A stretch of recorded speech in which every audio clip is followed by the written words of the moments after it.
नमस्कार, हमारी खास पेशकश में आपका स्वागत है। मैं हूं मनोज मानस और खास पेशकश में हम बात कर रहे हैं धर्मांतरण का खेल, जमालुद्दीन को जेल।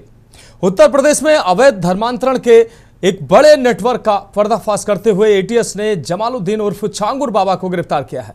वहीं दूसरी ओर दूसरी आरोपी नीतू रोहरा उर्फ नसरीन, जो झांगुर बाबा की सहयोगी थी, उसको भी गिरफ्तार किया गया है।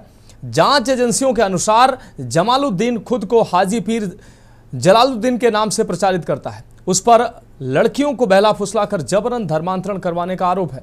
हर जाति की लड़कियों का रेट फिक्स था।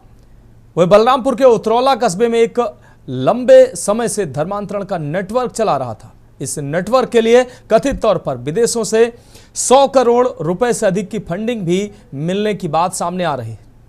यह अहम रिपोर्ट देखिए, फिर इस पर हम इस गंभीर विषय पर चर्चा करेंगे। धर्मांतरण के एक बड़े नेटवर्क का पर्दाफाश हुआ है। पर्दाफाश करते हुए यूपी एटीएस ने धर्मांतरण गिरोह के मास्टरमाइंड जमालुद्दीन उर्फ झांगुर बाबा और उसकी सह अभियुक्त नीतू उर्फ नसरीन को शनिवार को गिरफ्तार किया है। एटीएस के मुताबिक जमालुद्दीन उर्फ झांगुर बाबा काफी समय से फरार था, जिसके ऊपर 50,000 का इनाम भी घोषित किया गया था।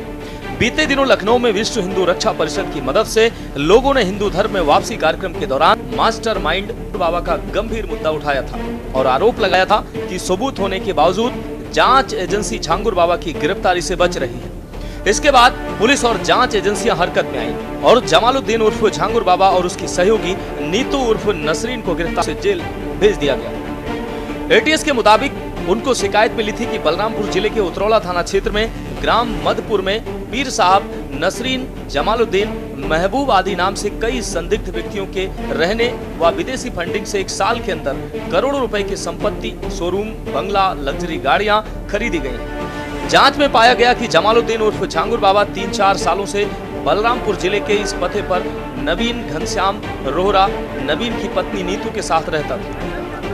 तीनों व्यक्ति मूल रूप से सिंधी हैं, जिनका ब्रेन वॉश करके झांगुर शाह द्वारा इस्लाम धर्म स्वीकार कराने के लिए उत्प्रेरित किया गया। इस्लाम धर्म स्वीकार कराने के बाद तीनों ने अपने नाम जमालुद्दीन, नसरीन व सबिहा रख लिया, जिनके साथ झांगुर बाबा ग्राम मधपुर में चांद औलिया दरगाह के बगल में रह रहा है, जो अपने को पीर बाबा व सूफी बासपा हजरात बाबा जमालुद्दीन कहता है, जिसके द्वारा सिजर-ए तैयबा नाम से एक किताब भी छपवा रखी गई है, जिसके माध्यम से इस्लाम धर्म का प्रचार प्रसार करता है। लखनऊ निवासी मंजू गुप्ता को अबू अंसारी द्वारा कपटपूर्ण हिंदू नाम अमित रखकर प्रेम जाल में फंसाकर झांगुर शाह के पास दरगाह ले जाया गया। नीतू उर्फ नसरीन, नवीन उर्फ जमालुद्दीन आदि द्वारा गुंजा गुप्ता का ब्रेन वॉश करके खुशहाल जीवन का प्रलोभन देकर इस्लाम धर्म स्वीकार कराकर अलीना अंसारी नाम रख दिया गया। एटीएस ने यह भी बताया कि धर्मांतरण के रेट तय थे, जिसमें हिंदू धर्म के ब्राह्मण, सरदार अथवा क्षत्रिय लड़कियों को इस्लाम धर्म स्वीकार कराने पर 15 से 16 लाख रुपए, पिछड़ी जाति की लड़कियों के लिए 10 से 12 लाख रुपए व अन्य जाति की लड़कियों को 8 से 10 लाख रुपए निर्धारित किए गए थे। यही नहीं, जांच में पाया गया है कि गैंग के सदस्यों द्वारा लगभग 40 बार इस्लामिक देशों में यात्रा किए जाने की जानकारी भी एटीएस को मिली और गैंग के सदस्यों द्वारा खुद के नाम और अलग अलग संस्थाओं के नाम से 40 से भी ज्यादा खाते खुलवाए गए थे, जिनमें लगभग 100 करोड़ रुपए की धनराशि का लेन देन हुआ है। एटीएस के अफसरों ने बताया कि इस गैंग के प्रमुख सदस्य झांगुर बाबा, महबूब पिंकी, हरिजन हाजिरा, शंकर एमएन, रिजवी कथित पत्रकार, सगीर, नीतू रोहरा आदि के द्वारा गरीब असहाय व्यक्तियों को धर्मांतरण हेतु टारगेट करते हैं। बात न मानने पर अभियोग पंजीकृत कराकर दबाव बनाते हैं। एटीएस ने बताया कि इस धर्मांतरण गैंग के खिलाफ पहले से आजमगढ़ में एफआईआर दर्ज है। झांगुर बाबा उर्फ जमालुद्दीन, जो अपने आप को हजरत जलालुद्दीन के रूप में, पीर बाबा के रूप में प्रोजेक्ट करता है, इसके द्वारा जनपद बलरामपुर के कस्बा उतरौला में एक कन्वर्जन के बड़े नेटवर्क चलाए जाने की बात प्रकाश में आई थी। इसकी जांच एसटीएफ द्वारा की गई और ये जानकारी हुई कि इस ग्रुप द्वारा इनके एजेंट्स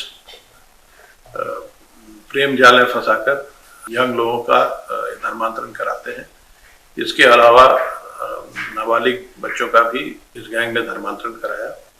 इस गैंग के 40 अकाउंट्स में विदेशों से 100 करोड़ से अधिक की धनराशि प्राप्त हुई। जिसका इस्तेमाल धर्मांतरण के लिए किया गया।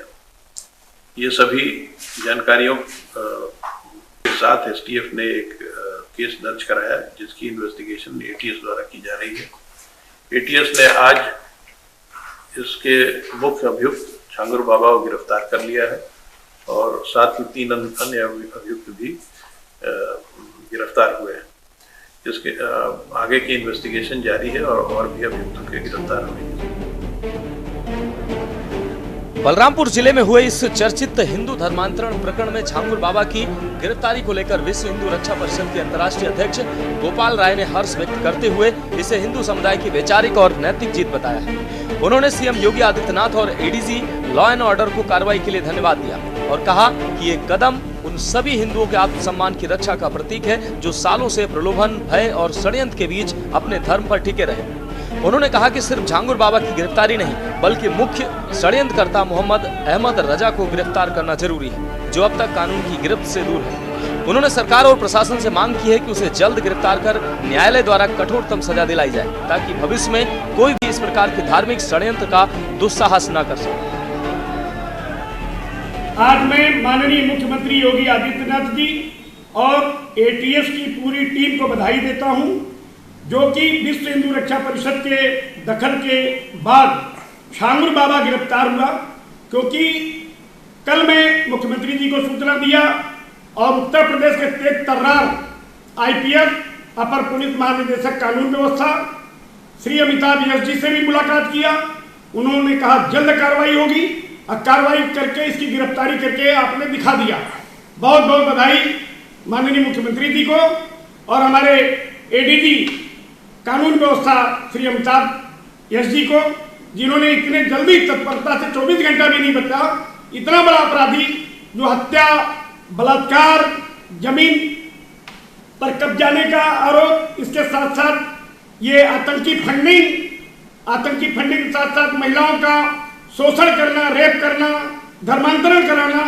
तो आज में सबसे बड़ी बात यह है कि इसके जो संपर्क है पाकिस्तानी समेत कई इस्लामी देशों में है और ये कहीं न कहीं से इसके गुर्गों द्वारा ही कमलेश तिवारी की भी हत्या हुई थी, तो हिंदुवादी नेता थे, चंदन गुप्ता की हुई थी। जांच एजेंसियों ने संकेत दिए हैं कि आने वाले दिनों में और लोगों की गिरफ्तारी हो सकती है। जांच एजेंसियां पूरे नेटवर्क की परतें खोलने में जुटी हुई हैं। पुलिस इस मामले को राष्ट्रीय सुरक्षा, सामाजिक सौहार्द से जोड़कर देख रही है। यूपी एटीएस और एटीएस की संयुक्त कार्रवाई में दोनों आरोपितों को गिरफ्तार किया गया है। पुलिस अब इस पूरे रैकेट से जुड़े अन्य लोगों की तलाश कर रही है और संभावना है कि जल्द ही और गिरफ्तारियां हो सकती हैं। लेकिन सवाल यह है कि लंबे समय से धर्मांतरण का खेल किसके सह पर चल रहा था और लगातार शिकायत के बाद भी आखिर पुलिस और हमारी खुफिया एजेंसियां क्या कर रही थी और कार्रवाई क्यों नहीं कर रही थी। स्पेशल डेस्क के न्यूज इंडिया।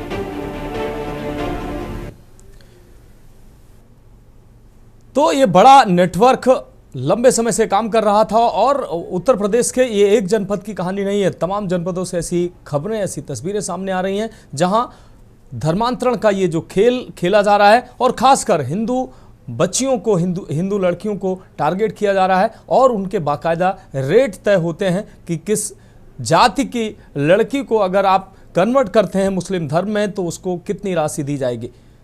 तो ये गिरोह लगातार लंबे समय से काम कर रहा था और लखनऊ में हुए एक कार्यक्रम के दौरान जब इस पर अब चर्चा हुई, इस छांगुर बाबा के बारे में बात की गई और शिकायत की गई कि तमाम सबूत होने के बाद भी पुलिस और एजेंसियां इस पर कार्रवाई नहीं कर रही। उसके बाद पुलिस हरकत में आई, एजेंसियां हरकत में आई और छांगुर बाबा और उसकी सहयोगी को गिरफ्तार किया गया है और गिरफ्तारी के बाद बड़े नेटवर्क का खुलासा हुआ है और यह नेटवर्क 40 से ज़्यादा मुस्लिम देशों की यात्रा कर चुका है। इस गंभीर विषय पर हमारे साथ चर्चा के लिए खास मेहमान जुड़ चुके हैं। हमारे साथ ओपी सागर पूर्व आईएएस हमारे साथ जुड़ चुके हैं, जयप्रकाश पूर्व आईपीएस हमारे साथ जुड़ चुके हैं, ओपी सिंह जी बीजेपी प्रवक्ता हमारे साथ जुड़ चुके हैं, आर्य उस्मानी पूर्व मंत्री समाजवादी पार्टी से हमारे साथ जुड़ चुके हैं, नीरज मेहरे वरिष्ठ पत्रकार हमारे साथ जुड़ चुके हैं, साथ ही शिवा शर्मा हमारे संवाददाता लखनऊ से हमारे साथ जुड़ चुके हैं। आप सभी मेहमानों का चर्चा में स्वागत करते हुए सबसे पहले जिस तरीके से ये धर्मांतरण का बड़ा खेल, बड़ा नेटवर्क का खुलासा हुआ है। अभी फिलहाल इसमें जो गिरफ्तारियां हुई हैं उसके अलावा बड़ी संख्या में गिरफ्तारियां होने की बात एजेंसियां इशारा कर रही हैं और ये बड़ा नेटवर्क कहीं ना कहीं इसमें बड़े लोगों का हाथ हो सकता है। एजेंसियां इस बात की पुख्ता जानकारी करने में जुटी हुई हैं और लगातार खोजबीन की जा रही है और नेटवर्क का जो है पूरा खाका जो है वो छाना जा रहा है। और हमारे संवाददाता शिवा शर्मा जुड़ चुके हैं हमारे साथ। सबसे पहले शिवा का रुख करेंगे और जानेंगे आखिर ये पूरा मामला कैसे खुला है और अब कार्रवाई किस तरीके से आगे बढ़ रही है, एटीएस कैसे आगे कार्रवाई कर रही है, जांच एजेंसियां कैसे आगे बढ़ रही हैं। शिवा।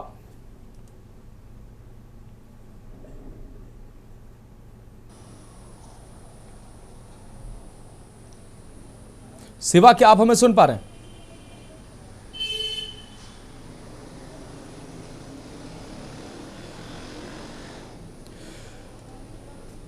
तो शायद हमारे संवाददाता शिवा शर्मा से संपर्क नहीं हो पा रहा है, उनसे जोड़ने का प्रयास कर रहे हैं। तो जिस तरीके से इस नेटवर्क का खुलासा हुआ है, लंबे समय से लोग शिकायत कर रहे थे कि ये छांगुर बाबा ये संदिग्ध इसके साथ कई संदिग्ध लोग जो है वो बड़े स्तर पर धर्मांतरण का खेल खेल रहे हैं, लेकिन कहीं ना कहीं पुलिस की तरफ से लापरवाही की जा रही थी। लोगों की शिकायत थी कि तमाम सबूत होने के बावजूद भी पुलिस कार्रवाई नहीं कर रही है। आखिर क्यों पुलिस कार्रवाई नहीं कर रही, अब तक नहीं कर रही थी, ये बड़े सवाल है। लेकिन जब लखनऊ में कुछ मुस्लिम परिवारों के घर वापसी का कार्यक्रम आयोजित किया गया विश्व हिंदू सभा की तरफ से, उस कार्यक्रम के दौरान छांगुर बाबा पर खासतौर पर शिकायत की गई। उसके बाद एजेंसियां और पुलिस अलर्ट पर आई और छांगुर बाबा को गिरफ्तार किया गया। हमारे संवाददाता शिवा शर्मा हमारे साथ जुड़े हुए हैं। शिवा, आपको उम्मीद है आपको आवाज मिल रही होगी। शिवा, जिस तरीके से धर्मांतरण के इस बड़े नेटवर्क का खुलासा हुआ है, छांगुर बाबा और उसके सहयोगी जो उसको गिरफ्तार कर जेल भेजा गया है और एक बड़े नेटवर्क की खुलासे की बात सामने आ रही है। विदेशों से फंडिंग इनको मिल रही थी, 100 करोड़ रुपए की फंडिंग की बात सामने आ रही है। 40 से ज्यादा मुस्लिम देशों की यात्रा ये गिरोह कर चुका था। क्या कुछ अब तक जानकारी मिल पा रही है और जांच एजेंसियां अब किस तरीके से आगे बढ़ रही हैं, कैसे जांच कर रही हैं?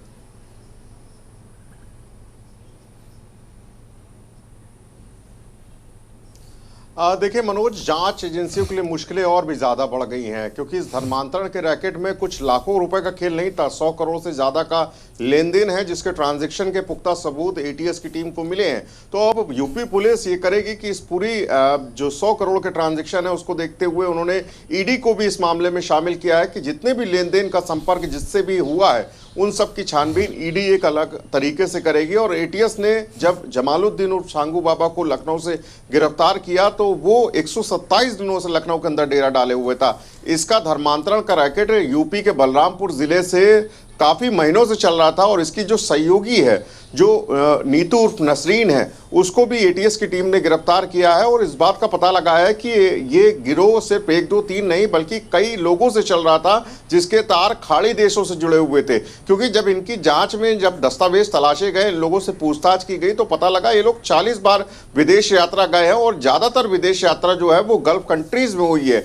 तो जाहिर सी बात है, इस्लामिक देशों में अगर इनका आना जाना था तो उनका कनेक्शन क्या था, ये जांच का विषय है। और जरूर एटीएस और एसटीएफ की टीम उस पूरे मामले में जो जांच पड़ताल कर रही थी तो उसको बहुत अहम और पुख्ता सबूत मिले हैं। लेकिन लखनऊ के अंदर जब हमने देखा कि विश्व हिंदू रक्षा परिषद के लोग जब धर्म वापसी करा रहे थे कई लोगों की, तो उनमें जो पीड़ित महिलाएं थी, जो युवक थे, जो बुजुर्ग थे, उनसे हमने पूछा कि आखिरकार ये धर्मांतरण का खेल शुरू कैसे होता है। तो बाकायदा उन्होंने एक रेट लिस्ट बताई कि एक रेट लिस्ट होती है कि ब्राह्मण की, क्षत्रिय की या किसी अन्य समाज की जो सरदार वर्ग की जो लड़कियां होती हैं उनके लिए एक बाकायदा फिक्स रेट होता है। जो पिछड़ी जाति की जो लड़कियां होती हैं उनको धर्मांतरण कराने का एक अलग रेट होता है। जो अन्य जाति की जो लड़कियां होती हैं उनका धर्मांतरण कराने का रेट अलग होता है। तो आप समझिए लाखों का रेट होता है इसमें कि 15 से 20 लाख, 8 से 12 लाख और 10 लाख के करीब इनका रेट होता है कि अगर कोई भी मुस्लिम युवक या कोई भी इस्लाम से जुड़ा हुआ आदमी अगर हिंदू लड़कियों से शादी करता है या उन्हें दबाव बना करके उनका धर्म परिवर्तन इस्लाम में कन्वर्ट कराता है तो उसको पैसा मिलता है। तो आखिरकार ये कौन लोग हैं और छांगुर बाबा इन बड़े लोगों से कैसे जुड़ा, ये सभी जांच का विषय है। लेकिन उत्तर प्रदेश के अंदर मनोज, अगर इस तरीके का रैकेट कई समय से चल रहा था तो जांच एजेंसियों के ऊपर भी सवाल उठता है कि आखिरकार एटीएस की टीमें, इंटेलिजेंस की टीमें आखिरकार कर क्या रही थी। और छांगुर बाबा जैसा जो बुजुर्ग व्यक्ति है जो इस धर्मांतरण के रैकेट को बड़ी ही शातिराना तरीके से बलरामपुर जिले के अंदर चला रहा था, उससे ना सिर्फ उत्तर प्रदेश के बल्कि अलग अलग राज्यों के और विदेश के लोग जुड़े हुए। तो अब जरूरी है कि एटीएस की टीम, इंटेलिजेंस की टीम, ईडी की टीम इन सभी लोगों की जांच करे और जो बड़े रैकेट का जो खुलासा है उसको तो पर्दाफाश करे ही करे, और ये भी तलाशने की कोशिश करे कि इस धर्मांतरण के रैकेट में ऐसे कितने लोग हैं जो हिंदू धर्म बदल करके इस्लाम धर्म में वो लोग गए और कितना प्रलोभन उनको किस तरीके से दिया गया, ये जरूर एक जांच का विषय है। अन्य मेहमान जुड़े हुए उनका रुख करते हैं। और आप शिवा, आपका बहुत शुक्रिया हमारे साथ जुड़ने के लिए और तमाम अहम अपडेट, तमाम जानकारी हमारे दर्शकों तक पहुंचाने के लिए। हमारे साथ अन्य मेहमानों का खास पैनल जुड़ा हुआ है, उनका रुख करते हैं। ओपी सागर जी, पूर्व आईएएस हमारे साथ जुड़े हैं। ओपी सागर सर, आपका रुख कर रहे हैं। ओपी सागर सर, जिस तरीके से बड़े नेटवर्क का खुलासा हुआ है उत्तर प्रदेश में, इस तरीके की समय समय पर ऐसे नेटवर्क का खुलासा होता रहा है। हिंदू लड़कियां खासतौर पर ऐसे नेटवर्क का निशाना होती हैं। आप अंदाजा लगाइए 100 करोड़ की जो है वो 100 करोड़ की फंडिंग की गई है, जिसके पुख्ता सबूत मिले हैं एटीएस को। गल्फ कंट्रीज से और मुस्लिम देशों से ये पैसा भेजा जा रहा था। ये जो नेटवर्क है 40 से ज़्यादा मुस्लिम देशों का दौरा कर चुका था, वहाँ पर जा चुका था। बड़े पैमाने पर यह नेटवर्क लखनऊ और आसपास क्षेत्रों में काम कर रहा था। बलरामपुर में मुख्य रूप से इन लोगों ने आवास बना रखा था। लेकिन ये जो छांगुर बाबा है उसकी जो है वो यूपी के तमाम शहरों में उसका नेटवर्क फैला था। ये बड़ी साजिश रची जा रही थी। ओपी सागर सर। मनोज, ये बहुत समय से चला आ रहा है जी। वाला मामला ये है। वो हम लोग सर्विस में थे, रिटायर्ड आईपीएस हूँ, आईएएस नहीं, आपको गलत कह रहे हैं जी। रिटायर्ड आईपीएस के लिए पुलिस की सेवा में बहुत ज्यादा जो है हम लोग इस तरह की घटनाओं से रूबरू होते रहे हैं जी। और धर्मांतरण देखिए, वैसे तो छोटे स्तर पे इक्का दुक्का सूचनाएं मिलती रहती थी। पहले शुरू में भारतवर्ष में ईसाई धर्म को लेके बहुत ज्यादा बातें कही जाती थी कि लोग बाहर से आ रहे हैं, छोटे छोटे प्रलोभन देकर गरीब लोगों को ईसाई धर्म में ज्वाइन करा रहे हैं। लेकिन ये बीच में, ये बाद में जब से ये जो है यहाँ पर सांप्रदायिक विचारधारा वाले लोग पनपे, तो उससे ये हुआ कि हिंदू मुस्लिम वाला जो हिंदू से मुस्लिम में कन्वर्जन, वैसे वर्षा नहीं है, मुस्लिम से हिंदू में कन्वर्जन, क्योंकि इस तरह की कोई एजेंसी काम नहीं कर रही है। लेकिन हिंदू से मुस्लिम में कन्वर्जन एक जो है ये बड़ी नई खोज है, नई, लेकिन इसमें तो नियोजित तरीके से कर रहे हैं और ऑर्गेनाइज्ड रूप में कर रहे हैं, ये तो बहुत ही नई बात है। ये पहले जो है इस तरह अलग अलग केसेस होते हैं, इसके केसेस की बात, लेकिन ये जो है ये तो बहुत बड़ा रैकेट है। इस रैकेट को जो भी लोग चला रहे थे, चाहे बल्लापुर चला रहे थे, कहीं से भी चला रहे थे, लेकिन हमारा जो खास मैं कहना चाहूंगा कि इंटेलिजेंस बड़ा फेलियर है। अगर इंटेलिजेंस के लोकल इंटेलिजेंस यूनिट जो है हमारी होती है, वो हर जिले में हर जगह जगह काम करती है और उनको पर्टिकुलर जॉब यही दिया हुआ है। इसके अलावा स्टेट इंटेलिजेंस होती है, जो कि स्टेट इंटेलिजेंस को भी इसी प्रकार से इंटेलिजेंस कलेक्शन का काम दिया था, जो कि वो लखनऊ पे भेजते हैं। लखनऊ वाले जो है फिर उसको आगे जो भी जो है ऐसी इंटेलिजेंस जो कि काम की हो, वो नेशनल या इंटरनेशनल लेवल की, उसको जो है वो नेशनल लेवल पे उसको भेजा जाता है। यहाँ जो लोकल इंटेलिजेंस की बात है, लोकल इंटेलिजेंस बहुत अंदर तक पेनिट्रेट कर रही होती है और वो जो है आसानी से लोग चीजें को पता लगा के वो अपने एसपी को रिपोर्ट करती है, एसपी और डीएम को एलआईयू रिपोर्ट करती है। यहाँ पर बलरामपुर की जो एलआईयू थी, उन्होंने क्यों नहीं इस बात को पहले से जो है पता निकाला, और पता निकालने के बाद भी क्यों नहीं इसमें कार्रवाई करा। ऐसे और जगह की जहाँ पर इस तरह की बातें तो कहीं भी पनपती रही हैं, मैं समझता हूँ कि वहां पर भी इंटेलिजेंस मशीनरीज को वो क्यों नहीं कर पाई, ये विचारणीय बिंदु है। फिर उसके बाद लोकल पुलिस, लोकल पुलिस का भी तो हर जगह आना जाना है, हर गली मोहल्ले, हर तरीके के जो लोगों से उनका मिलना जुलना रहता है, तो उन लोगों ने क्यों नहीं इस ओर अपना ध्यान दिया? ये जब निप इन द बड, शुरू में ही जब कार्रवाई होगी तभी ऐसी चीजें जो है ठीक होगी। और ये शुरू में कार्रवाई करने के लिए हमारे होता क्या है कि बड़ा जनरल परसेप्शन है कि कोई शिकायत लेके आए, अगर शिकायत लेके आएगा तभी करेंगे, तो फिर हमारी इंटेलिजेंस कलेक्शन वाली टीमें क्या कर रही है? यही सवाल है जी। जिला पुलिस का भी काम है, ये दायित्व केवल LIU का नहीं है, लोकल इंटेलिजेंस यूनिट का नहीं है, या जो स्टेट इंटेलिजेंस यूनिट का नहीं है। लोग में स्टेट पुलिस यानी कि जो हमारे थाना पुलिस है, चौकी पुलिस है, उसका भी काम है। हर गांव में चौकीदार होता है, ग्राम चौकीदार होता है, वो इस तरीके की, क्योंकि वो तो गांव के ही आदमी होता है, वो आसानी से इन सब चीजों को पता लगा सकता है। पता लगाने के बाद में वो जो है उसकी सूचना थाने पे देता है, या बीट के सिपाही को, बीट के जो है सब इंस्पेक्टर को देता है। तो उनको ये कहीं ना कहीं तो कर चूक गई है, वरना ये सब इतनी जल्दी थोड़े होता है। तो वो जो है सब आराम से खेल करते रहते, तो किसी को पता ही नहीं चलता। ये कमियां, ये मैं मानूंगा कि ये कमी रही इंटेलिजेंस फेलियर की, लोकल थाने की, और इसीलिए ये अब तक चला। ठीक है, अब तक जो कार्रवाई की है वो वाकई उल्लेखनीय है, प्रशंसनीय है। कार्रवाई और ज्यादा होनी चाहिए। सारे तार जहां जहां जुड़े हुए हैं उन सबको और कुछ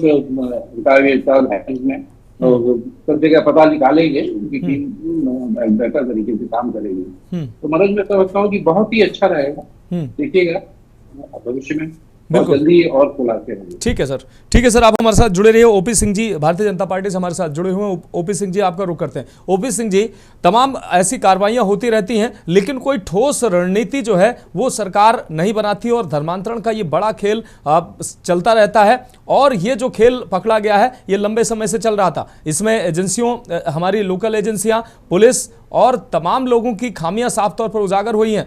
वर्षों से किस तरीके से ये धर्मांतरण के जो खेल करने वाले ये नेटवर्क था, ये काम कर रहा था, और कहीं ना कहीं जिस तरीके से लंबे समय से कोई भी वहां के लोकल के लोग बता रहे हैं, वो शिकायत भी कर रहे थे, पुलिस कार्रवाई नहीं कर रही थी, लोकल एजेंसियां कार्रवाई नहीं कर रही थी। तो ये बड़े सवाल हैं। एक बहुत छोटे से ब्रेक का वक्त है और जल्द हाजिर होते हैं ओपी सिंह जी आपके जवाब के लिए। के बाद हमारी खास पेशकश में एक बार फिर से आपका स्वागत है। हमारे साथ खास मेहमान जुड़े हुए हैं। हम बात कर रहे हैं धर्मांतरण का खेल, जमालुद्दीन को जेल। हमारे साथ हरिशंकर जैन जी हिंदू पक्षकार हैं, वो भी हमारे साथ जुड़ चुके हैं, जाने माने देश के वकील हैं। रंजना अग्निहोत्री जी, अध्यक्ष हिंदू साम्राज्य परिषद, हमारे साथ जुड़ चुके हैं। आप सभी मेहमानों का चर्चा में स्वागत करते हुए ओपी सिंह जी, आपसे सवाल है, आपके पास आते हैं।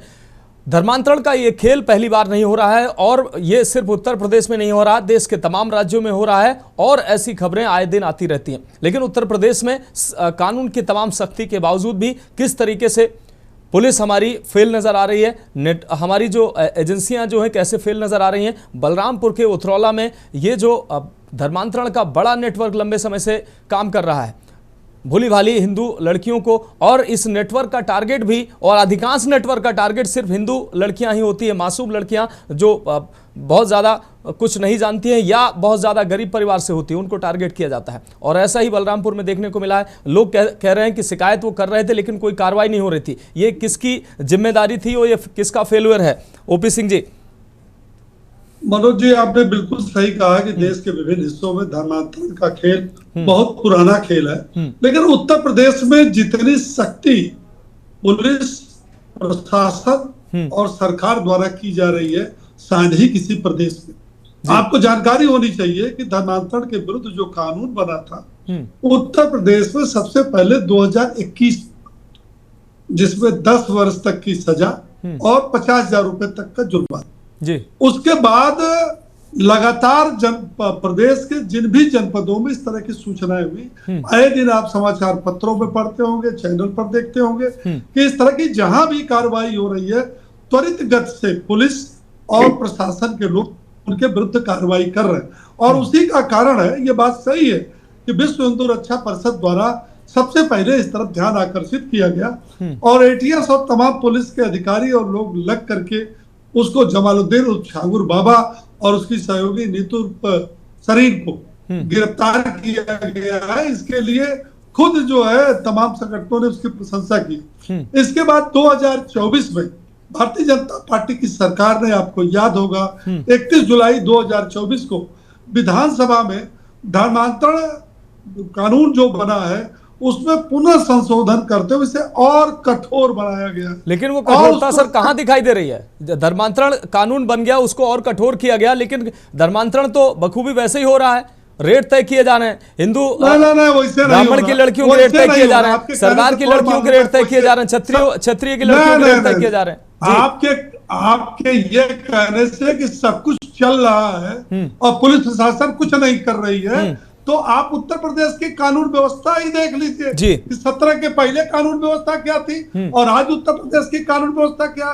उत्तर प्रदेश की कानून व्यवस्था देश की एक नसीहत, एक नजीर है, और उत्तर प्रदेश की कानून व्यवस्था में जितनी सख्ती की गई है वही कारण है कि आज उत्तर प्रदेश में शांति है। नो दंगा, नो कर्फ्यू, नो किसी प्रकार का बड़े बड़े अपराधी कहीं सुनाई पड़ता है। अरे ओपी सिंह जी, धर्मांतरण क्यों नहीं रोक रहा है? आप ये बता दीजिए, कोई ठोस रणनीति, कोई ठोस अगर कानून है तो फिर ये धर्मांतरण क्यों नहीं रोक रहा है? और साल 2-2 साल से ये लोग जमे हुए हैं। लखनऊ में 127 दिन से ये डेरा डाले हुए हैं। ये जो छांगुर बाबा है 127 दिन से राजधानी लखनऊ में डेरा डाले हुए अपने नेटवर्क को बखूबी चला रहा है, और ना तो एजेंसियों को पता है, ना पुलिस को पता है, और वो भोली भाली हिंदू बच्चियों को शिकार कर रहा है, रेट तय कर रहा है वो। नहीं, पता चला पुलिस को, तभी तो उसके पीछे लग करके पूरा भंडाफोड़ किया। और आप ईडी भी कार्रवाई करने जा रही है 2024 में, और भी यह कानून सख्त बना। आपको यह भी याद होगा कि जब उत्तर प्रदेश की सरकार ने 2024 में इसको और कठोर किया और 20 वर्ष से लेके आजीवन कारावास तक की सजा का प्रावधान किया, 5 लाख रुपए तक जो है उस पर वो ठीक है ओपी सिंह प्रावधान किया जी। तो तुष्टीकरण की राजनीति करने वालों ने इस पर हो हल्ला मचाया। ठीक है, उन्होंने तो कहा कि साहब ये बताइए कि इतना बड़ा कठोर सजा का प्राविधान क्यों रखा गया। तो जब हम कठोर कार्रवाई कर रहे हैं तो तुष्टीकरण की राजनीति करने वाले हो हल्ला मचाया। ठीक है, आपकी बात आ गई ओपी सिंह जी, आपकी बात आ गई ओपी सिंह जी, आपकी बात आ गई। हमारे साथ हरिशंकर जैन जी, देश के जाने माने वकील और हिंदू पक्षकार हैं। हरिशंकर जैन जी, आपका रुख करते हैं। हरिशंकर जैन जी, देश के कोने कोने में धर्मांतरण की खबरें सामने आ रही हैं। देश के हर राज्य में धर्मांतरण हो रहा है, उत्तर प्रदेश में भी हो रहा है, और खासकर हिंदू बच्चियों को निशाना बनाया जाता है। इस नेटवर्क से जुड़े जो युवा हैं वो नाम बदल कर कहीं हिंदू बच्चियों को छलते हैं, उनको टारगेट करते हैं, और छांगुर बाबा जैसे तमाम उनके आका और इनके भी आका कहीं बैठे हैं जो हिंदू बच्चियों के रेट तय करते हैं, और कहीं ना कहीं धर्मांतरण का ये बड़ा खेल खेल रहे हैं। इस पर कोई अंकुश लगता नहीं दिखाई दे रहा है। हरिशंकर जैन जी, कैसे लगेगा अंकुश, और कैसे हमारी हिंदू बच्चियां बचेंगे?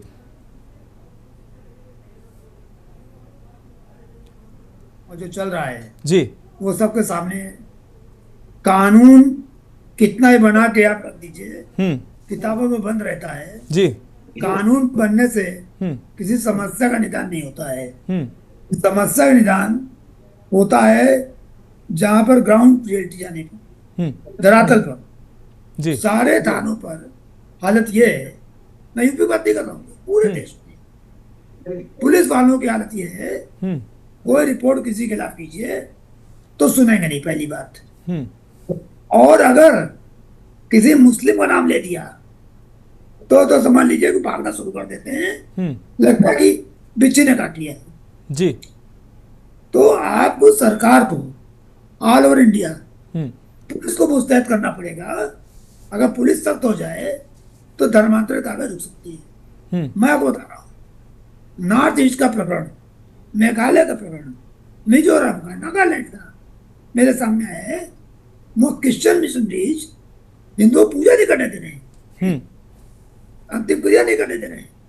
पंजाब में खुलेआम मिशनरी चल रही है, यूपी में, बिहार में, छत्तीसगढ़ में मिशनरीज भी चल रही है, और साथ साथ मुस्लिमों का एक बहुत बड़ा तबका, उनको पैसा फंडिंग होता है और सबको मालूम है वो चल रहे हैं। देखिए, कानून बनाकर आप कितने भी कानून बना दीजिए, तो कानून बनाने से समस्या का निदान नहीं होता है जी। जब तक पुलिस आपकी बिल्कुल सजग नहीं है और हर मोहल्ले में पुलिस जानती है कि यहाँ कौन आदमी क्या काम कर रहा है। पर मैं बड़ी जिम्मेदारी के साथ कहना चाहता हूँ जी, पूरे देश में चाहे यूपी हो या कहीं भी हो, पुलिस निष्क्रिय है और पुलिस इन मामलों को नहीं देखती है, बिल्कुल नहीं देखती है। बिल्कुल। उसको 2-3 कारण है। एक तो पॉलिटिकल कारण है, दूसरा कुछ लाभ है, अब लाभ कैसा मैं समझ लीजिए, और तीसरा डर है कि अगर कुछ करेंगे तो हमारे खिलाफ कार्रवाई हो जाएगी, हमको क्रिमिनल कहा जाएगा जी, और सर्विस नहीं रह पाएंगे। तो सरकार को, पुलिस वालों को ये बताना पड़ेगा कि अपराधी अपराधी होता है जी, इसलिए कि मुस्लिम है या क्रिश्चियन है, आप जो कार्रवाई करेंगे तो आपके खिलाफ कोई कार्रवाई नहीं होगी। इस बात को उनको आश्वासन मिलना चाहिए और सरकार को चाहिए पूरे देश में हर स्टेट सरकारें पुलिस को कहें कि धर्मांतरण अपने क्षेत्र में न होने दीजिए और जो भी रिपोर्ट आवे, कोई बात करी जाए तो उसकी रिपोर्ट तुरंत लिखी जाए। एक मोहल्ले में एक आदमी कुछ दिन खड़ा होता है, वो लड़कियों को छेड़ता है, फिर उसके 2-4 आदमी उसके साथ हो जाते हैं। आप जाइए थाने पे कहिए कि साहब देखिए यहाँ ऐसा हो रहा है, अरे कुछ नहीं बाबा ऐसे आप सांप्रदायिक दंगा करा देंगे, दंगा करा देंगे। तो इस देश में जो मुस्लिम फोबिया है, मुस्लिम डर है, इतना ज्यादा है जी, कि लोग मुस्लिम का नाम सुन के भाग लेते हैं कि पता नहीं क्या हो जाएगा, और उसकी वजह से इनके हौसले बढ़ते चले जाते हैं जी, और धीरे धीरे कार्रवाई होती है। तीसरी बात, हिंदुओं की बहुत बड़ी कमी है, जितनी मजारें हैं उस पर जाकर हिंदू माथा टेकते हैं जी, और वहां से गंडा ताबीज पाते हैं और हिंदुओं के धर्मांतरण की बहुत बड़ा केंद्र बनता है। तो मजारों को भी देखना पड़ेगा और बहुत सख्ती से काम करना पड़ेगा जी, ठीक है सर। और जो हिंदू संगठन है जी, इनको सबको जगना पड़ेगा।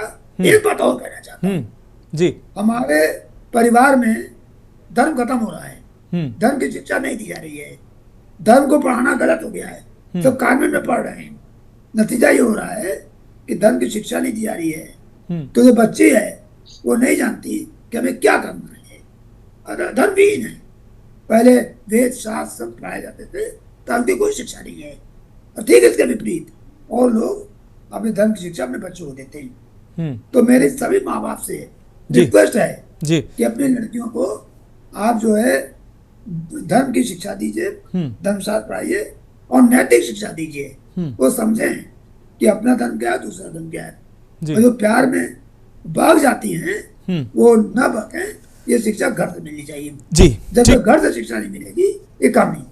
ठीक है सर जी जी, ठीक है सर, आप हमारे साथ जुड़े रहिए। हमारे साथ रंजना अग्नोत्री जी जुड़ी हुई हैं, अध्यक्ष हैं हिंदू साम्राज्य परिषद की। रंजना जी, हिंदुओं के तमाम संगठन बने हैं और मुझे लगता है इतने ज़्यादा संगठन किसी और धर्म में भी नहीं बने हैं और किसी अन्य संप्रदाय में भी नहीं बने, लेकिन इसके बावजूद भी कहीं भी घटना होती है तो जो हिंदू संगठन जब तक वहाँ शोर नहीं मचाते हैं, शिकायत नहीं दर्ज कराते हैं, वो जब तक विरोध नहीं दर्ज कराते हैं तब तक घटना ना तो पुलिस के संज्ञान में आती है, ना प्रशासन के संज्ञान में आती है, ना ही पुलिस प्रशासन संज्ञान लेता है, ना ही कार्रवाई करता है। ये दुर्भाग्यपूर्ण स्थिति क्यों है रंजना जी?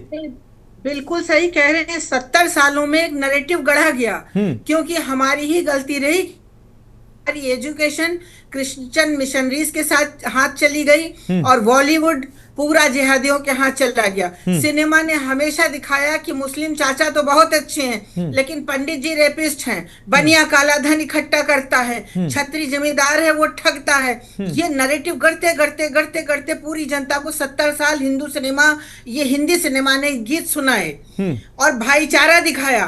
तो उसमें हिंदू सेकुलरिज्म सहिष्णुता के तहत शिकार बन गया। कानून आप चाहे धर्मांतरण के लिए जितने बना लीजिए लेकिन उसका एग्जीक्यूशन जमीनी रूप पर हो ही नहीं रहा। एग्जीक्यूशन संभव भी नहीं जब तक इस नैरेटिव से प्रत्येक हिंदू परिवार अपनी बेटियों को नहीं बचाएगा नहीं। और दूसरी बात है मुस्लिम फोबिया, जैन साहब ने बहुत अच्छी बात कही, लेकिन इसमें एक बात और कहेंगे, फोबिया के साथ साथ संकोच कहीं ना कहीं ऐसा होता है कि मुस्लिम के विषय में अगर हम कोई सत्य बात बोलेंगे तो ऐसा ना हो कहीं मुस्लिम बुरा मान जाए। ये संकोच भी बहुत बड़ा कारण है। और कानून बना दिया, कानून का क्रियान्वयन भी बाद में हो, लेकिन अपराध तो कारित हो गया ना, धर्मांतरण तो हो गया। उस बच्ची को जिसको किडनैप करके ले गए उसके साथ शारीरिक शोषण तो हो गया ना, उसकी भरपाई कैसे होगी? कौन सा कानून, हम बड़े से बड़ा कठोर से कठोर कानून बना लें, लेकिन अपराध कारित हो गया। पूरे समाज को, हिंदू समाज को, और आपकी भी दायित्व है कि अपराध ना कारित हो, अपराध ना कारित हो, उसके लिए हमें खड़े होना है और उसके लिए हमें धर्मशास्त्र की शिक्षा देनी है और घर घर में अपने धर्मशास्त्र पढ़ना। दूसरा नैरेटिव ये गढ़ा गया कि रामायण बहुत पवित्र ग्रंथ है, उसको लाल कपड़े में बांध के रख दो, और महाभारत जो जय ग्रंथ है उसको पढ़ाओ ही नहीं, क्योंकि महाभारत पढ़ने से लड़ाई होती। अगर आज की बच्चियां, आज के परिवार में रामायण, महाभारत, मनुस्मृति, वेद शास्त्र सब पढ़े होते तो इस तरीके के बहकने की किसी मजाल नहीं थी किसी छांगुर मौलाना की कि किसी लड़की को अपने चंगुल में फंसा लेते।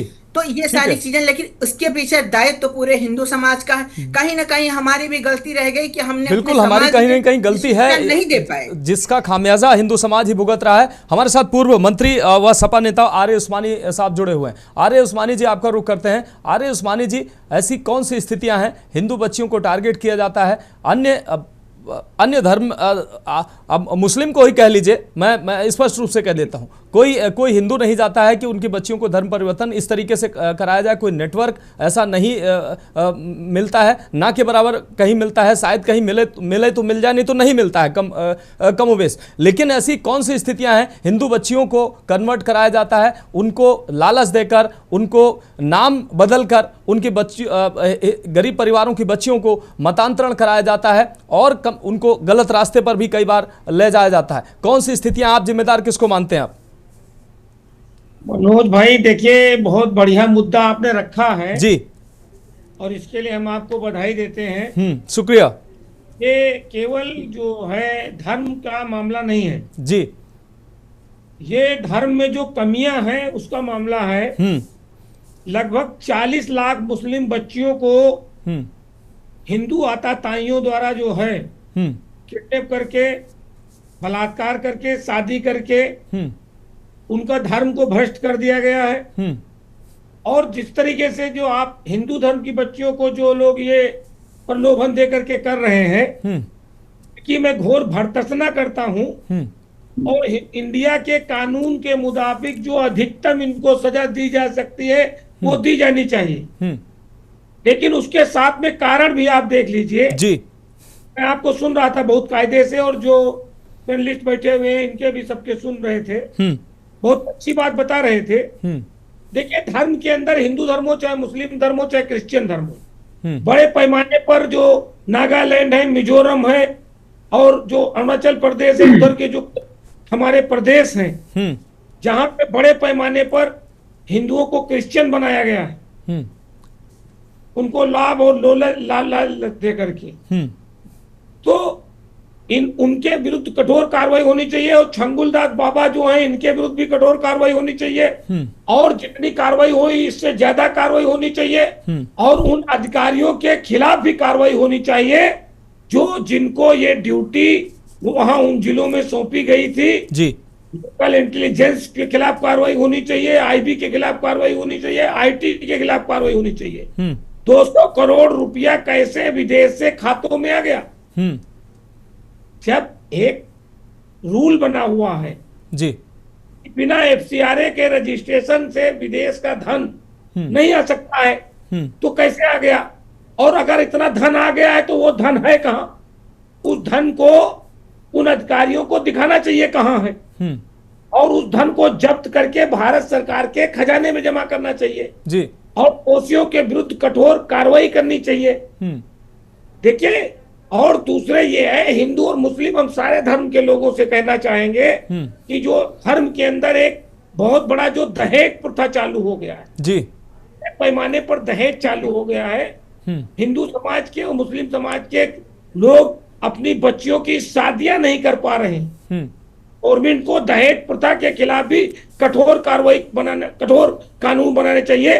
कम से कम 20 साल की सजा कर देना चाहिए कि अगर कोई आदमी अपनी लड़के की शादी के लिए दहेज मांगता है या दहेज के लालच में शादी करने का दहेज मांगता है, कार मांगता है, गाड़ी मांगता है, सोना मांगता है, रुपया मांगता है, फैक्ट्री मांगता है, मकान मांगता है, तो ऐसे लोगों के विरुद्ध भी कठोर कार्रवाई होनी चाहिए, जिससे ये जो बच्चियां जिनकी जो भारत सरकार की रूल्स है 18 साल में लड़की की शादी हो जानी चाहिए, लेकिन लड़के की शादी उस्मानी साहब वो जो आप सवाल कर रहे हैं वो निश्चित रूप से बड़े सवाल हैं और उन पर चर्चा भी होनी चाहिए और कार्रवाई के दायरे में भी ऐसी स्थितियों में भी कार्रवाई होनी चाहिए। लेकिन सवाल यह है कि किसी भी हिंदू बालिका हो या किसी धर्म की बालिका हो, नाम छुपाकर अपनी जानकारी छुपाकर उसके साथ छल करना, धर्म कन्वर्ट करना नहीं होना चाहिए। जो लोग कर रहे हैं उनके विरुद्ध कठोर कार्रवाई होनी चाहिए, कठोर से कठोर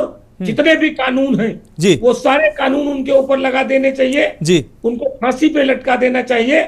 हम ऐसे लोगों की भर्त्सना करते हैं, निंदा करते हैं और आपके माध्यम से सरकार से आग्रह करते हैं, डबल इंजन की सरकार से, कि ये जो हिंदू धर्म के अंदर जो बहुत बड़े पैमाने पर जो दहेज प्रथा चालू हुई है, इस दहेज प्रथा को रोकने के लिए एक नए कानून की जरूरत हो तो नया कानून बना करके कठोर कानून बना दे, ताकि जब बच्चियां 18 साल की हो तो उनकी शादियां हो जाए, विधवत माँ बाप के सम्मान पूर्वक उनकी शादी हो जाए, तो ये स्थितियां नहीं उत्पन्न होंगी जो आज स्थितियां उत्पन्न हो रही। दूसरे लोग जो वो लालच दे करके शादी हो जाएगी। ठीक है उस्मानी जी, आपकी बात आ गई। उस्मानी जी आपकी बात आ गई जी, क्यों जाएंगे वो लोग? बिल्कुल बिल्कुल। जयप्रकाश जी, पूर्व आईपीएस जयप्रकाश जी हमारे साथ जुड़े हुए हैं। जयप्रकाश जी आपको रुक करते हैं। जयप्रकाश जी, ये स्थिति जो उस्मानी जी कह रहे हैं, जो उस्मानी जी कह रहे हैं कि दहेज प्रथा, कहीं ना कहीं दहेज प्रथा हमारे धर्म या किसी धर्म में दहेज प्रथा एक कुरीति है, इस पर तो बात होनी चाहिए। लेकिन आज जिस विषय पर हम बात कर रहे हैं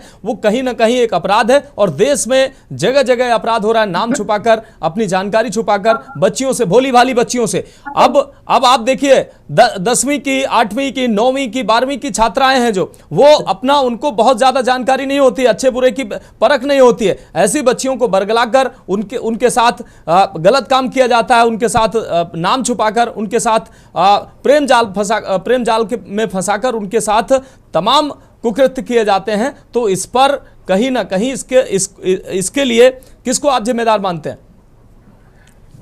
देखिए मानस जी, इसमें दो चीजें बड़ी इंपॉर्टेंट हैं। एक तो बच्चियां किसी के प्रलोभन में आके इस तरह के लोगों के जाल में फंस जाती हैं। एक तो प्रश्न आपका ये है, और दूसरा प्रश्न ये है कि ये छांगुर बाबा जैसे कुछ लोग हैं अपनी दुकान खोल करके जी, और वो ऐसा बड़े पैमाने पर ऐसा रैकेट चलाते हैं जिससे समाज में वैमनस्यता फैलती है जी। तो ये दो प्रश्न हैं। पहला प्रश्न ये है कि बच्चियां क्यों फंस जाती हैं, उसके लिए शिक्षा का अभाव है और शिक्षा को केवल स्कूली शिक्षा से नहीं दे सकते।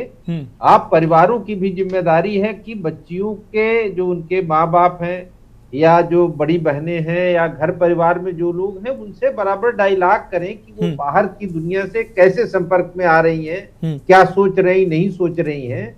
जो स्कूली शिक्षा है उसके साथ साथ सामाजिक शिक्षा भी उन्हें दी जानी चाहिए कि जिससे वो सही और गलत का निर्णय कर सके, किसी ऐसे आदमी के जाल में ना फंसे।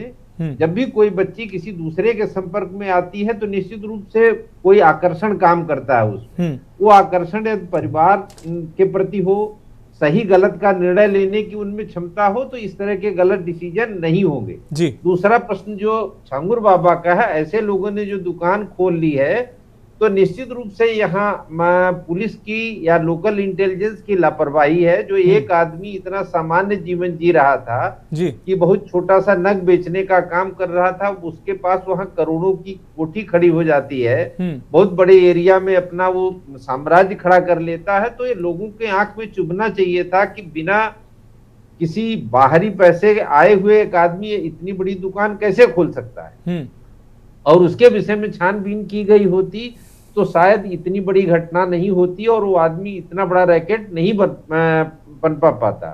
और ये प्रश्न भी बड़ा वो इम्पोर्टेंट है कि उसके खाते में इतना पैसा आ रहा है जी, तो उसके खाते की जांच होनी चाहिए थी। जो जिम्मेदार लोग हैं उनकी भी जिम्मेदारी तय होनी चाहिए कि उसके खाते की क्यों चेकिंग नहीं की गई। अब चूंकि एसटीएफ ने इंटेलिजेंस कलेक्ट करके इसके खिलाफ कार्रवाई की है, तो आप मान के चलिए कि लॉजिकल एंड तक अब बात जाएगी, अब बीच में नहीं रुकने वाली जी। और इसका इन्वेस्टिगेशन एटीएस कर रही है, तो एटीएस थारोली इसमें इन्वेस्टिगेट करेगी और जितने इससे जुड़े हुए लोग हैं सबके खिलाफ कार्रवाई होगी। ठीक है। और दूसरे जो फंडिंग जहां से आ रही है उनके खिलाफ भी कार्रवाई होगी। इसीलिए जो और कंसर्न एजेंसियां हैं उनको जोड़ा गया है। तो निश्चित रूप से आपके मान के चलिए एक नजीर पेश होगी इस मामले में, जिससे बाकी लोगों पर भी असर होगा। ये पुलिस की कार्रवाई काबिले तारीफ है। ठीक है सर, ठीक है सर, आप जुड़े रहे हमारे साथ। नीरज मेहरा जी वरिष्ठ पत्रकार हमारे साथ जुड़े हुए हैं। नीरज मेहरा जी आपका रुख कर रहे हैं। नीरज मेहरा जी, दो सवाल है हमारे आपसे। नीरज मेहरा जी, एक तो ये कि इस तरीके से नेटवर्क जो है वर्षों से चलते रहते हैं, हमारी एजेंसियां, हमारी पुलिस जो है, अब वो अपना लाभ उनका होता है या कहीं ना कहीं जो भी कारण रहते हों वो लापरवाही बरतती हैं, जिसकी वजह से ये नेटवर्क फलते फूलते हैं और तमाम लोग इनका शिकार हो जाते हैं। दूसरी तरफ हमारे जो सामाजिक, हमारी जो पारिवारिक व्यवस्था है, जैसा कि अभी जयप्रकाश जी कह रहे थे कि उसमें भी कहीं ना कहीं खामियां हैं। माँ बाप को जिम्मेदारी निभानी पड़ेगी, हमारे समाज को एक जिम्मेदारी निभानी पड़ेगी, ताकि इस तरीके की घटनाओं में जो हमारी मासूम बच्चियां हैं वो लोगों के बहकावे में आ जाती हैं। 15, 16, 18 साल जो परिवार, जो घर, जो माँ बाप उनकी परवरिश करता है, वो भी कई बार देखा जाता है कि उनकी बातें भी उनको खराब लगने लगती हैं। देखिए मनोज जी, एक तो बहुत महत्वपूर्ण बात इस पूरे डिबेट में अब तक हमने जो देखी, तो हरिशंकर जैन साहब ने जो बात कही वो बहुत महत्वपूर्ण है कि हमारे धर्म को स्कूलों में या घर में, परिवार में अब उतनी अच्छी तरह नहीं पढ़ाया जाता जी। धर्म का ज्ञान होना हमारे परिवार की बेटियों को और बच्चों को दोनों के लिए अति आवश्यक है। दूसरी बड़ी बात जो आपने या और अन्य लोगों ने भी कही बात, तो एटीएस ने जो चीजें की, ऐसा नहीं है एक दिन में नहीं। हमारे यहाँ की थोड़ी सी न्यायालय की व्यवस्था लचर है कि आपके पास पूरे सबूत नहीं होंगे तो आरोपी छूट जाएगा। निश्चित रूप से एटीएस एक लंबे समय से इन पे निगरानी कर रही थी, इनकी रेकी कर रही थी। सारी चीजें, जब सारे दस्तावेज, सारे सबूत उनके पास पा गए, उपस्थित हो गए, उसके बाद उनको हर नेटवर्क का जानकारी भी थी, ये कहाँ आदमी कहाँ जा रहा है, और तमाम ऐसे चीजें जब अभी खुलासा होगा, जो अन्य आईपीएस पूर्व बैठे हैं उन्होंने भी कही, बहुत सारी चीजें हम और आप सोच नहीं सकते, वो एटीएस खुलासा करने जा रही है बहुत जल्दी। दूसरी बात, बड़ी बात यह है कि बाबा जो जलालुद्दीन थे, इनके साथ जो चीजें हैं, वो इन सबसे बड़ी चीज है कि इस तरह की अकेले नहीं है, चाहे वो ईसाई धर्म हो या मुस्लिम धर्म हो, इनके खिलाफ भी तमाम लोग पकड़े जा चुके हैं और कार्रवाइयां भी हुई हैं। जो जिस तरह की बात कही जा रही है कि उत्तर प्रदेश सरकार निश्चित रूप से सजग है और कानून की व्यवस्था को कायम करने में उत्तर प्रदेश में निरंतर अग्रसर है, और उसी क्रम में ये सब कार्रवाई हो रही है।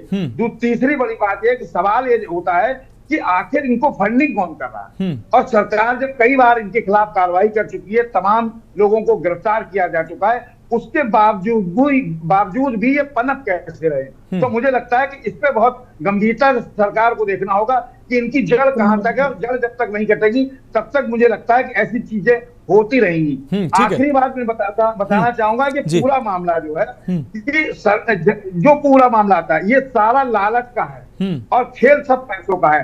तो सबसे बड़ी चीज, इस तरह के मौलाना, इस तरह के बाबा चले कर रहे हैं, फंडिंग अरेंज करने के बाद जो लोगों को पैसा देते हैं, वो पैसा कहां से आता है, तो तमाम चीजों पर मुझे लगता है कि सरकार गंभीरता से विचार कर रही है, काम बिल्कुल नीरज जी, बिल्कुल कर रही होती तो इस तरह के बाबा जलालुद्दीन जैसे पकड़े जाते। ठीक है, मुझे लगता है कि बहुत जल्दी इसमें जो मुख्य एक और आदमी में अहम है, अहमद रजा, उसके खिलाफ भी तमाम सबूत और तमाम चीजें उपलब्ध हो गई। बिल्कुल, एजेंसियां ऐसा संकेत दे रही हैं, और एजेंसियां जो संकेत दे रही हैं उससे ये अंदाजा लगाया जा रहा है कि अभी इस नेटवर्क के कई लोग इसमें पकड़े जा सकते हैं। नीरज जी, आपकी बात आ गई। हमारे साथ सुशील वकील जी वरिष्ठ पत्रकार जुड़े हुए हैं। सुशील वकील जी, जिस तरीके से अभी उस्मानी जी ने कहा कि तमाम जगह ये नेटवर्क जो चल रहे हैं, कहीं ना कहीं हमारी पुलिस, हमारी एजेंसियां लापरवाही या तो करती हैं या तो वो इन घटनाओं को सीरियस नहीं लेती हैं, ये नेटवर्क फलते फूलते हैं। दूसरी चीज़, उन्होंने स्वयं कहा कि कहीं ना कहीं परिवार में भी देखने वाली बात होती है। कुछ और बातों का उन्होंने जिक्र किया, उस पर हम नहीं जाएंगे, लेकिन कहीं ना कहीं हमारे परिवार के बैकग्राउंड में जाकर हमें सोचना पड़ेगा कि आखिर परिवार में माँ बाप, परिवार की क्या भूमिका है। दूसरी चीज़, ऐसे जो नेटवर्क हैं वो पनपते हैं और सालों साल हजारों लोगों को, सैकड़ों लोगों को अपना शिकार बनाते हैं, तब जाकर कहीं हमारी एजेंसियों के आंख खुलते हैं, हमारे तमाम संगठन जागते हैं, हमारे तमाम लोग जागते हैं। सुशील जी, ये एक जो नेटवर्किंग चल रहा है ये पहले से चल रहा है और इसके पीछे सबसे पहले कारण देखना पड़ेगा। इनके पास जो 100 करोड़ आ रहा है, 200 करोड़ रुपए आ कहां से रहा है जी। ये देख लीजिए, ये चेन है ISI पाकिस्तान का, सऊदी अरेबिया, टर्की और भी कुछ मुस्लिम कंट्रीज है जो फंडिंग कर रही है जी। ये लिमिटेड इसी महीने की यूपी में है। आप देखते बॉम्बे में जब जाकिर नाइक पकड़ा गया, हजारों करोड़ रुपए उसके पास मिले। वो भी एक रिलीजियस प्रीचर ही थे, उसके पास पैसा कहां से आया? ये फंडिंग हर शहर से चल रही है। यूपी में आज पकड़ा गया ये जलालुद्दीन, एक छोटा सा वाक्य है। आप देखिए सारे हिंदुस्तान में क्या हो रहा है। यूपी में आप देखिए बावजूद ये चीज के योगी जी का कितना एडमिनिस्ट्रेशन चल रहा है, लोग जो डॉन्स बड़े बड़े वो तक कांपते हैं। ऐसे जब यूपी में ऐसे चीजें चल रहे हैं अभी भी, तो बाकी स्टेटों में क्या हो रहा होगा? बिल्कुल आप देख लीजिए, ये यहाँ पर लिमिटेड नहीं है बच्चों के, ये लिमिटेड, ये लाव जहाज, फिर लैंड जहाज, फिर ये चीज वो चीज, ये तो चलता रहता है। आप देखते जो ये बहुत सारे स्टेटों में लड़के हैं, लोग हैं, उनको मोटरसाइकिल दिया जाता है 4-5 लाख का, उनके पास 5 स्टार होटल में खाने पीने का पैसा दिया जाता है। आता कहाँ से?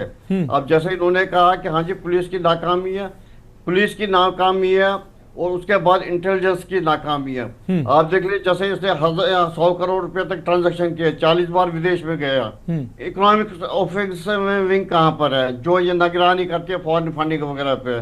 फॉरेन रेगुलेशन एक्ट के हिसाब से जो ये एजेंसियां निगरानी कर रही है वो कहाँ है जी। अब पुलिस की बात आप देख लीजिए, पुलिस जो लोकल पुलिस है जिसके पास 100 करोड़ रुपया, अगर वो पुलिस वाले को 20,000 रुपये 30,000 रुपये भी देगा, वो आंखें बंद करके कहेगा चलने दो क्या चल रहा है। ये हमारा देश का दुर्भाग्य है। कोई हमारे बांग्लादेश से आए या म्यांमार से आए, ठीक है, 200 रुपए में पहले ये बनाता है आधार कार्ड, 500-600 रुपए देके फिर आज पैन कार्ड भी बनाता है, 20-25 हजार रुपए देके फिर पासपोर्ट भी बनाता है। ये इस देश में चल रहा है। आप देख लीजिए जैसे सब कह रहे हैं कि बच्चों को ये ऐसे लुभाते हैं वैसे लुभा के करते हैं। आप देखिए जलालुद्दीन जिस परिवार के साथ रहता था, वो जो सिंधी लोग थे, मियाँ बीवी थे, वो कैसे कन्वर्ट हो गए? बिल्कुल, ये बड़े सवाल नहीं हो रहे, बड़े बड़े ये जो लोग भी शिकार हो रहे हैं। ठीक है, और इस पे क्या चीज है? आप देखो फॉरेन कंट्रीज, अमेरिका हो या यूरोपियन यूनियन कहीं भी हो। ठीक है, हरिशंकर जी का रुख करेंगे। हरिशंकर जी आपके पास आते हैं। अब आपकी बात आगे सुशील जी। हरिशंकर जी, पंजाब में धर्म परिवर्तन बड़े पैमाने पर हो रहा है, तमाम लोगों को मुस्लिम बनाया जा रहा है, सिख बनाया जा रहा है, हमारी बच्चियों को निशाना बनाया जा रहा है, उनका धर्म परिवर्तन कराया जा रहा है। तमाम जो हमारे आदिवासी हैं, उनको, जो गरीब हैं, कमज़ोर हैं, उनको लालच देकर धर्म परिवर्तन कराया जा रहा है। तो कहीं ना कहीं हमारे देश की, जो अभी आपने कहा कि पुलिस अगर चाहे, एजेंसियां अगर चाहें, तो ये नेटवर्क ना तो फूल फल सकते हैं और ना ही ये लोग अपने मंसूबों में कामयाब हो सकते हैं। तो कहीं ना कहीं एक ठोस रणनीति बनाने की ज़रूरत है और जो पुलिस और एजेंसियां हमारी हैं, इनको एक अपनी जिम्मेदारी निभानी पड़ेगी, तब ये जाकर धर्मांतरण का ये जो खेल, खुला खेल चल रहा है, ये रुकेगा। कैसे सर रुकेगा? हिंदू जागरूक हो जी, और जो तो हिंदू संगठन बने हुए हैं वो राजनीतिक अड्डा हो गए हैं। बिल्कुल, आज हिंदू संगठनों को अपना कर्म नहीं दिख रहा है कि हमें क्या कर्म करना है, बल्कि जो भी हिंदू संगठन बन रहा है सबका उद्देश्य होता है कि वो सब राजनीति में जाए, हमें राजनीतिक लाभ मिल जाए, इसलिए काम नहीं हो पा रहा है। तो सबसे पहले ईमानदारी से हिंदू संगठनों को हिंदुओं के हित के लिए काम करना पड़ेगा, नंबर 1। नंबर 2, घर घर हमको शिक्षा देनी पड़ेगी कि धर्म का प्रचार हो। आखिर क्या कारण है? ईसाई लड़कियों का धर्मांतरण नहीं होता है, मुस्लिम लड़कियों का नहीं होता है, सारी हिंदू लड़कियों को ही क्यों होता है? और दूसरी बात, ईसाई और मुस्लिम इन्हीं को गरज है धर्मांतर कराने की, हिंदू धर्मांतर कराने में कभी रहता ही नहीं है। उनको जरूरत नहीं है, तो वहां गजवाई हिंदू होना है, वहां शासन पोप का होना है। तो आज वो एक तरफ से क्रिश्चियन देख रहे हैं कि हमको देश में शासन करना है, मुस्लिम का ईरान से, इराक से और गल्फ कंट्री से पैसा चला रहा है। और एक बात बता दूं, जब तक आप ये रखेंगे कि फला मुस्लिम कंट्री और फला हमारे साथ है, तो मैं साथ साथ बताना चाहता हूँ, कोई मुस्लिम कंट्री कभी किसी हिंदू को साथ नहीं देगा, ना कोई मुस्लिम हिंदू को साथ देगा। हिंदुओं को अपने पैर पर खड़ा होना पड़ेगा, स्वयं अपनी रक्षा करनी पड़ेगी, और अपने कार्य के लिए, अपने धर्म को बढ़ाने के लिए सारे हिंदू संगठनों को ईमानदारी से कार्य करना पड़ेगा। कोई बहुत बड़ा काम नहीं है। अगर हिंदू संगठन ईमानदारी से काम करना शुरू कर दे तो कुछ भी नामुमकिन नहीं है। भाई कोई घटना हुई एक मोहल्ले में, चलिए लड़की है वो नहीं जा सकती, अगर हिंदू संगठन है उसको तो बता सकती है कि भाई भैया हमको यहाँ लड़के छेड़ रहे हैं, छेड़ से शुरुआत होती है। तो आप जो है वो जाकर थाने जा सकता है, उन पर विजिल रखा जा सकता है, वो संगठन उन लड़कों पर विजिल रख सकते हैं, या मोहल्ले में जाके जैसे शुरुआत हुई अड़का सकते हैं, दबा सकते हैं। दूसरी बात, हिंदू बच्चियों को छोटे छोटे लालच देकर, कहीं फोन दिलाकर, कहीं ये कर, चार्जिंग करा के, फोन की चार्जिंग कराकर धीरे धीरे धीरे धीरे डोले डालते हैं। लड़कियां स्कूल जा रही हैं, आप सड़कों पर बैठे हुए हैं और महीने में कहते हैं कि शिकार कर लिया, तो एक दो शिकार करते हैं, और सब पब्लिक की निगाह में, संगठनों की निगाह में और पुलिस वालों की निगाह में सब लोग रहते हैं, पर कोई बोलता नहीं है। तो इन लोगों की हिम्मत बढ़ती चली जाती है जी। मैं फिर कह रहा हूँ, इस बात को सोचने की जरूरत है, और सारे हिंदू संगठनों को सोचने की जरूरत है कि आज पराभव हमारे में क्यों हो रहा है, हमारे से क्यों लोग जा रहे हैं, मुस्लिम में, क्रिश्चियन में धर्मांतरण नहीं हो रहा है, कौन आ रहा है? अरे अगर वापस हिंदू धर्म आ जाता है तो फतवे जारी हो जाते हैं, किसी के द्वारा छोड़ दीजिए बात करने की। आज हमको, आपको, हिंदुओं को बहुत कुछ सीखने की जरूरत है, और जो 1000 साल की जो मुस्लिम गुलामी थी और जो मुस्लिम विभिषिका थी, वो हमको उससे अपने को उबारना पड़ेगा। और जो क्रिश्चियन मिशनरी स्कूल है, आज सारे बच्चे अधिकांश अच्छे घरों के, कोई हिंदी स्कूल नहीं जा रहा है, हमने कोई स्कूल नहीं खोला है, सब मिशनरी स्कूल में जाते हैं। और मिशनरी स्कूल में जाते हैं तो वहां पर आपके धर्म, वेद शास्त्र, सबको गालियां दी जाती हैं, वो माइंड फेरते हैं कि हाँ आपको नहीं करना है। कई स्कूल ऐसे हैं जो कि सूफियों का प्रचार करते हैं, वो ऐसा करते हैं, बच्चों को सूफी बनाने की चिंता में रहते हैं। तो हमको सबसे पहले, जो अपने धनाढ्य लोग हैं, बड़े बड़े पैसे हैं, अरे कम से कम स्कूल तो खोल दो जहां पर बच्चे अच्छी शिक्षा पावे, और वो शिक्षा जो कि कॉन्वेंट के पैरेलल हो। आज मजबूरी है जी, सरकारी स्कूल बेकार है, कोई पढ़ाई हो नहीं रही है, तो कॉन्वेंट स्कूल भेजना पड़ता है। और कॉन्वेंट स्कूल भेजने में जो प्रेप में है सबसे जीरो, वहाँ 2 लाख, 2.5 लाख, 3 लाख रुपए आपको डोनेशन देना पड़ता है, और देते हैं। और किसको क्यों देते हैं? गाली सुनने देते हैं जी। वो कहते हैं कि हिंदू धर्म बिल्कुल बेकार है, ये पढ़ाया जाता है कि बहुत पिछड़ा धर्म है, और वहाँ सारी बातें उसकी बताई जाती है।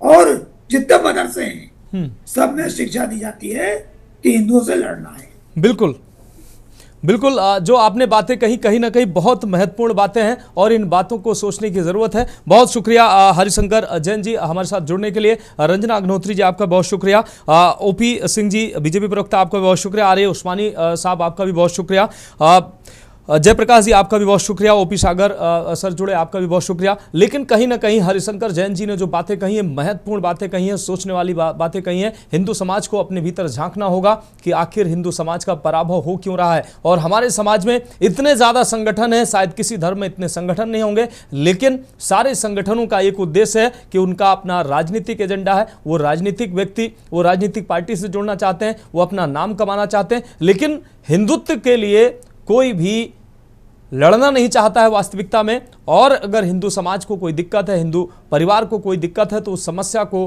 गंभीरता से कोई लेता नहीं आता, सामने आता है। दूसरी चीज़, कानून भी कहीं ना कहीं उस तरीके से काम नहीं करता है जैसा करना चाहिए, और इसलिए सवाल कानून पर उठते हैं कि तमाम ऐसी घटनाएं लगातार घटती रहती हैं। तमाम संगठन जब शोर मचाते हैं तब जाकर कानून जागता है, तब जाकर कहीं हल्की फुल्की कार्रवाइयां होती हैं, और कहीं तो कार्रवाइयां इस डर से नहीं होती हैं कि कोई विशेष समुदाय का व्यक्ति है नाराज हो जाएगा, कहीं कोई बवाल ना हो जाए, कहीं कोई दंगा ना हो जाए, कहीं की अधिकारी पर कार्रवाई ना हो जाए। इस वजह से ये खेल धर्मांतरण का चल रहा है, और ऐसे छांगुर बाबा जैसे लोग, जमालुद्दीन जैसे लोग छांगुर बाबा बनकर हमारे समाज को बांट रहे हैं, हमारी बच्चियों को के साथ छल कर रहे हैं, हमारे भोले भाले गरीब लोगों के साथ छल कर रहे हैं, उनका धर्मांतरण कर रहे हैं। तो इस पर सोचने वाली बात है, और इस पर प्रशासन को भी सोचना चाहिए, शासन को भी सोचना चाहिए, सरकार को भी सोचना चाहिए, और हमारे हिंदू धर्म में बैठे तमाम जो मठाधीश हैं उनको भी सोचना चाहिए। फिलहाल हमारी खास पेशकश में अभी के लिए इतना ही। मुझे दीजिए इजाजत, और आप देखते रहिए के न्यूज़ इंडिया।